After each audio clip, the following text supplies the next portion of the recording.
And welcome back to the Art of Chaos. I'm Javier once again, and I welcome you back to The Legend of Zelda Skyward Sword.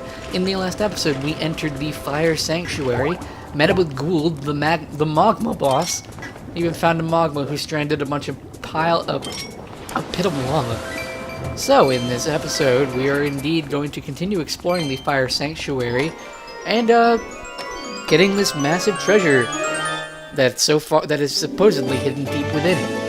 Alright, so we got the small key. Now this thing's held over here, and I know it makes you land behind the treasure chest so you can open it up. However, I don't know why they put that there, because you're supposed to use the gust bellows to get out anyway. So, you got me as to why that was there. But regardless, a small detail, small little quip. Let's go ahead and use the small key on the door over here, and make our way out. Open sesame!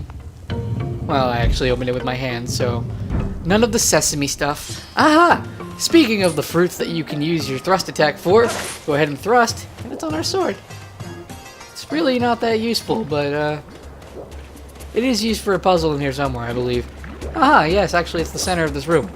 And attack the choo-choo! Oh, that didn't work. That's depressing. Whatever. Not that big a deal. This place is filled with the spiny fruit, staircases, all that kind of such. Hey, look, another fairy! That's actually more fairies than I see in a dungeon usually. But now with the fairy still there, I got a fairy who gave me 20 rupees. It's pretty... Ow. Damn it. Didn't mean to actually run into that. Ruin the perfection that was me having control of life. Regardless, there's a treasure chest over here. We're going to want to open this up. And what we get is an evil crystal, the solid chunk of pure crystallized monster malice. Okay, I'm not even gonna do a skip because I don't know, I didn't feel like it. All right, let's go ahead and poke this. Why? Well, you can see there's another one of these frog statue things, and we're gonna go ahead and quench it first. We completely missed, but I guess just a little sprinkle of water was enough for him to be happy. It's definitely less water than our bottles could provide us, though. Just our bottles don't reach that far. Treasure! Now, these areas over here, the digging mitts are going to be useful, and there are going to be some areas that seem to be useless when they come to the digging mitts. Don't worry so much about that. Not yet, anyway. Hey, buddy. Slice. And whack. Oh, God. Don't let the cursed keys hit you, because you'll be useless when surrounded by enemies. Hey, no you don't. There we go. I apologize that my commentary died there for a second. I had to think and make sure I wasn't hit by anything. That's another reason why hero mode isn't necessarily more that bad for most of it, because the enemy AI isn't improved. They just do more damage. So I guess if you were clunky and constantly having trouble getting through the original bit of Skyward Sword, you'd have trouble in hero mode, but in general, I don't find it that difficult. Okay. Now we're locked in this room, and it appears we're actually going to have to do some things with these monsters. Okay. Well, you can see that there are these posts that they... Dang it. There are these rocks that they're going to actually lift up for you, because they're gentlemen. Thanks, buddy, for the lift. Go ahead and jump up here. We can go ahead... Damn it! That was a failure. Pretty bad one, too. What you're going to want to do is you're going to want to get this spiny fruit, and then you're going to want to wait for a second. They're going to chase after you, and they're going to come out and be all like, roar! And then when they're down like that, you just keep hitting them, and then they'll break. It's that fight. Okay, let's go get the next set. Come on, buddy! Lift me! Lift me into the sky. There we go. Okay. And there we go. Now we just got to wait for the other guy to say, hey. Come on, buddy. There you go. Here, have some water. You appreciate the water, don't you? There we go. I find spin attacks to be the most useful because there's no recoil time from, and no bounce back when you hit them. Thus, you can get them a lot faster than hitting them a few times while being knocked back. Hey! I was watching you, pal. You really socked it to those lava thingers. Lava thingers. That's what those were. Amazing stuff. I forgot to buy them, actually. And if you don't mind doing one more thing while you're at it, how much you get me down from here? Oh, I guess we could. I mean, he was pretty rude to us earlier, but You know, Mogmas are definitely generous when you get them to be. So maybe if we help this one out, he'll actually give us something that's worth a damn. We're just gonna have to figure out how. Oh, this is the switch that gets you down, my new Mogma friend. We're gonna have to discuss terms. I want robes of solid gold. Yep, robes of solid gold. Okay, let's let him down then, and he'll give me my robes of solid gold. Oh yeah, I'm saved. I don't know who you are or where you're from, but I owe you big time. You looking for treasure too? Treasure? Well, no point trying to hide it. There's only one reason you could have for coming so far in here. I can see it in your face. You're here because of the legend of the sleeping statue, right? Those are some busted old digging mitts. You can't go around using them for treasure hunting. I got it. As thanks, I'm gonna give you a replacement pair from my secret stash. Don't you go nowhere.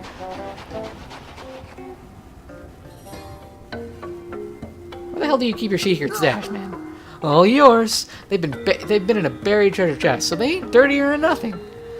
Now, these ain't the kind of thing that you can easily get your hands on just anywhere, so take good care of them. Right then, I'm out of here. So long. It's very kind of him. Let's go ahead and see what our new pair of digging mitts are. You got the Mogma mitts. Even the Mogma don't use digging mitts these fancy very often. They don't just dig holes, they also let you burrow your way underground. Try to find holes that you can dig down into. This is a really cool item, and it turns the entire game into like a top-down Pac-Man type thing, except it's not Pac-Man at all because you don't die instantly and there are no ghosts. I actually would have liked it if they did ghosts. You know the 4 Poe sisters from Ocarina of Time? Would have been really cool if you used the digging mitts to fight them in a Pac-Man-like simulator. I don't know, it's just silly to me. Regardless, if we go ahead and dig in this specific set of dirt, we're gonna enter an underground segment. Yes, you can sprint over here. Swinging the Wii remote will allow you to smash these piles of dirt so that you can keep going further. Boxes such as this are not going to break from your mitts, so just keep in mind. Also, if you go backwards, you obviously are not going to be able to swipe at any dirt that's in your way, so just be mindful of how you're doing some things. Hey pal, how are those mitts treating you? If you want to get a good look above ground, try pressing Z. Got it? Press Z to see above ground. Don't go forgetting it. There you go. If you can see what's above you, might even help you find some puzzles out that the dungeon later throws at you. I apologize for yawning. It's been a pretty big day. Okay, so let's go ahead and break down, not knocking this bomb to break this rock in our way. Allows us to get out, but you know, it's always fun to break more dirt. Break more dirt. And I see some rupees over there, and you know, you kind of want to get all the rupees you can because, well, you know, you just want them. Especially if you're gonna get everything from Beetle's shop. All right, there you go. Nice diversion to learn about the different mechanics, as well as get a little bit of treasure along the way. It's always cool because the Earth Temple and the Fire Sanctuary are the 2 dungeons that do give you a lot more treasures than the other ones because they're based around the Mogma race, which are treasure hunters. So if you see Mogma around, it's because there's a lot of treasure. There's not that much treasure when it comes to the Skyview Temple when you find your Mogma friends who are looking for treasure.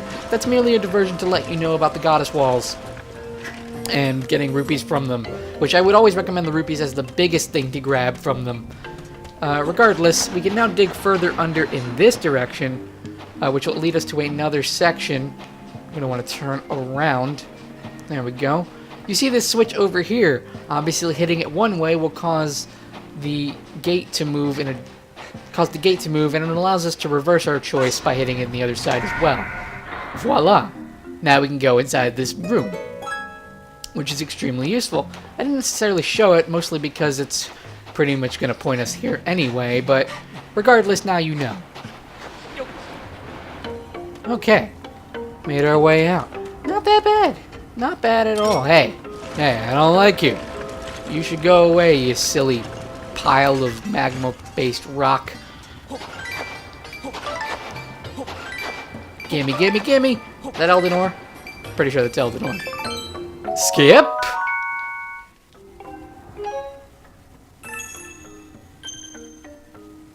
Okay. We already get... Did we get a key? We have it... Oh.